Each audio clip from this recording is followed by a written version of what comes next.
Hi viewers, ఈరోజు ముచ్చట kitty game. కవిత వాళ్ళ ఇంట్లో కిట్టి పార్టీ జరిగింది నిన్న. కవిత నిన్న ఈ కిట్టి గేమ్ కండక్ట్ చేసింది.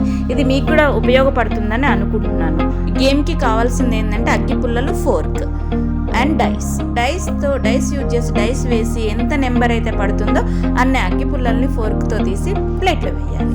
అది 1 minute టైంలోనే చేసేయాలండి. 1 minuteలో ఎవరైతే ఎక్కువ వేస్తారో వాళ్ళు విన్ అయ్యారు. ఈ గేమ్ మీకు కూడా ఉపయోగపడుతుందని అనుకుంటున్నాను. మీకు ఈ గేమ్ నచ్చితే ఒక లైక్, సబ్స్క్రైబ్ చేసుకోండి. మీ ఫ్రెండ్స్కి, రిలేటివ్స్కి షేర్ చేయండి. Thank you for watching viewers. Game చాలా ఈజీగా ఉందండి, మీకు కూడా ఉపయోగపడుతుంది.